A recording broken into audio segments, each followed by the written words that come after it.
The new Land Cruiser is the biggest change in the Land Cruiser lineage since, well, the 100 series came along back in 1998. This car was a big deal. It was the first Land Cruiser sold in the US with a V8 and independent suspension, and people lost their minds. Just like people are losing their minds over the new Land Cruiser. So we're going to find out in today's video, has the Land Cruiser lost its way?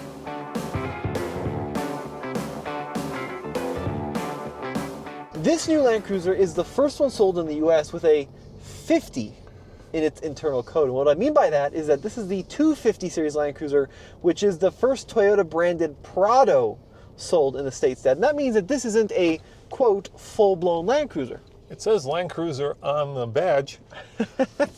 Well, that's the argument Toyota would make.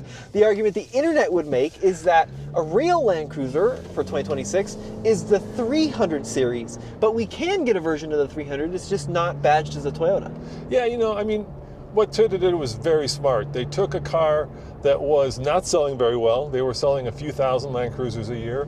They dropped the price, and now they're selling about 50,000 of these a year, Tommy, because it's less expensive, it still has the brand cachet, because it still has the name, and let's face it, this is a really good car. The old Land Cruiser has a 4.7-liter V8, which many consider to be the most long-lasting, the most reliable, the best engine ever put in, well, any Toyota, not just a Land Cruiser. The new Land Cruiser has lost 4 cylinders. It's also gained a hybrid system and a turbocharger, but a lot of folks would say that this engine doesn't belong in a Land Cruiser. Hey Tommy, that engine doesn't belong in a Land Cruiser, it needs a V8. The old Land Cruiser comes as a 3-row. In other words, it has rear seats, but there's one little problem, and that is my knees are in my face and my head is in the roof. So they are here, but they're kind of vestigial. The new Land Cruiser has lost the 3rd row, but not everywhere, because in other markets it is possible to get this vehicle with another set of seats back here. But here in the US, we get the high voltage battery underneath the floor, so we don't get the other seats, but weirdly we do get the cup holders for seats that don't exist. Another thing that Land Cruiser has lost is some weight. So this Land Cruiser, this 100 series from 2005, tips the scales at 5,390 pounds, which is a lot of weight, and the base model 250 is actually a few hundred pounds less than this old one. Yeah, but you also get a lot more steel in this one. It feels better screwed together. It feels like it's built out of one solid brick of metal. And you get, well, rear seats, Tommy, we know that. Brick of metal, that is hardcore. I mean, I think that ultimately this car feels pretty ponderous, right? One thing that I really like about that new 250 series is it's much more nimble on its feet. It feels more willing to play with you both on-road and off-road. It feels a lot more maneuverable than the old one. You want ponderous, go with the 200 series. Now that's a roly-poly piggy of a car. Yeah, that's true. Actually, the 100 series is pretty good.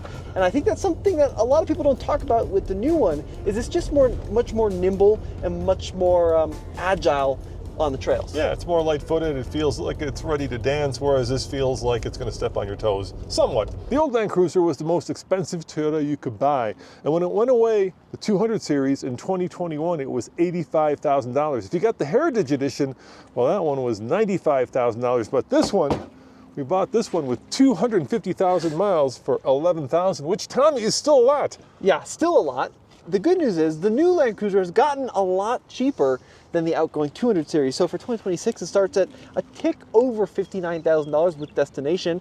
And to Toyota's credit, when that 250 launched a couple of years ago, it was $57,400. So it's gotten a little bit more expensive, but when you consider all of the tariffs and the craziness and the fact that it's gained a new standard sway bar disconnect, it's actually held its starting price pretty low. Yeah, that one that we have over there, that was $75,000. Okay, well that does not help my argument, but yes, the starting price at least is pretty reasonable. That's because it's got the square lights and not the round ones.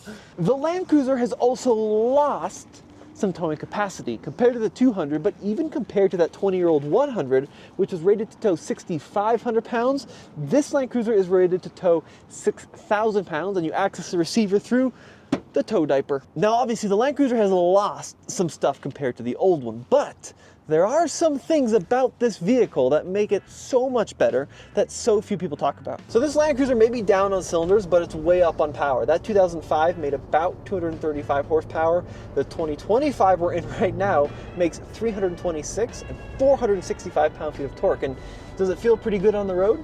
Yeah, I mean, the chink in this car's armor is the fact that it does get a little buzzy, but the power certainly is there, the torque is there, and the fuel economy certainly is here. I mean, this gets like, you know, low to mid 20s based on the EPA. The old Land Cruiser, don't even ask. Well, 13. Yeah, that's what I said, don't even ask. 13 mpg combined versus 23. And the thing that people hate on the new Land Cruiser for is its small fuel tank, 17.9.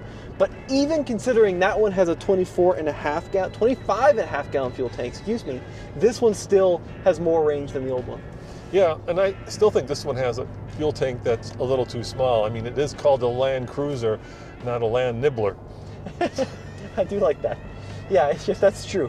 It does need more capacity, but I just want to put it in perspective that the fuel economy is so much better, it technically goes further than the old one. The old Land Cruiser, of course, has lost a lot of things in 20-some years, like this really cool tailgate, which is, you know, fun for sitting on. And you pointed out earlier, it lost the third row, but I would argue for a lot of folks that's not necessarily a bad thing, because while they both have 40 cubic feet worth of space behind the second row, in this old Land Cruiser, this is kind of a very awkward way to store seats up against the side of the car. And I know that's iconic, and more importantly, I know you can take it out, but then you got to store these in your apartment or in your condo or in your garage or something. So I know it's lost the third row, which is a bummer for families, but these were always kind of a pain in the butt. Yeah, but they were cool. Yes, they were cool, but they were just really impractical. And when you're a kid, you love trying to figure out how to get in there. It was just a whole kind of... Yeah, but it's also a pain in the butt. Like if you have to move big things, you're pulling the rear seats out.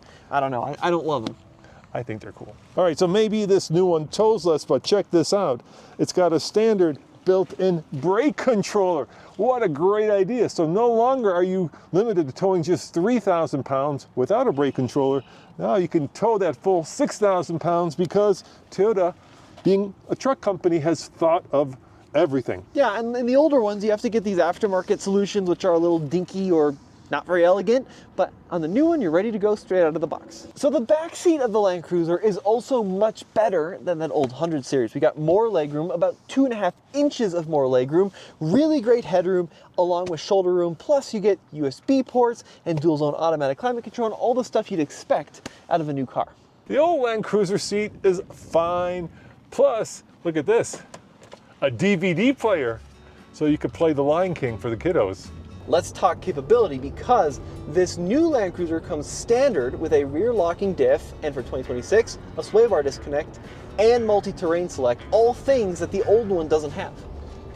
More complexity, more things to go wrong, Tommy. That's what a lot of people would say. Yes, but this is really proven technology. I mean, multi-terrain select's kind of a variation on A-Track, which Toyota did have back in the early 2000s, and the locking rear diff is something Toyota did have back in the 90s. So it's technically newish to the Land Cruiser, but it's not new in technology. You know what else they had back in the day? They had a triple lock Land Cruiser. That's what I want. Well, you can. It's just called the LX700H Overtrail. Yeah, true that. If you want to spend a lot of money. But I think in terms of standard capability, this machine will go further than a stock 100 series, just because of all of the little tech things in here that make it so much better. No, it'll go further because it gets better fuel economy. Oh, that's true, yeah. So now for the elephant in the room, we got to address the big question, the comment you're all going to leave, and that's the longevity. These Land Cruisers have proven themselves to be incredibly durable, and that's why they are so valuable in the secondhand market. But Dad, is the new one going to retain that tradition? Yeah, it's hard to tell. I mean, that one's got 250,000 miles. This one has 12,000 miles. They've only been around a few years, so we don't know if the quality and the reliability that they basically built into the DNA of the old one is shared with the new one. But I can tell you one thing, Tommy, and that is these are holding their value in the used car market. Yeah, really well. So just like the old ones have proven to be, the new one, not a terrible investment as new cars go. Of course, all new cars depreciate, but that 250 series is holding its value better than many. The 100 Series Land Cruiser is incredibly beloved today, but one thing that so many of us forget is back in the day, this car was unbelievably controversial. It lost the inline six and it lost the solid front axle here in the US. And those two factors made Land Cruiser people lose their mind. A lot of folks saying they would never consider buying one. It's never going to be considered a true Land Cruiser. And then 25 years later, we all know that's false. So Dad, the question is, in 25 years from now, is the new 250 series going to be as beloved as the old one? Yeah, first of all, Tommy, the first comment is going to be that this is a Land Cruiser 250. The second comment is going to be that if you want the Land Cruiser, you got to get the Lexus LX. But this car wears the Land Cruiser badge. And at the end of the day, that's what matters for most people who aren't, hardcore Land Cruiser enthusiasts. So I think this will hold up just as well as that did 25 years from now. Guys, let us know what you think in the comments section below. This has been Tommy behind the camera, Jen. We'll see you in the next video. Ciao.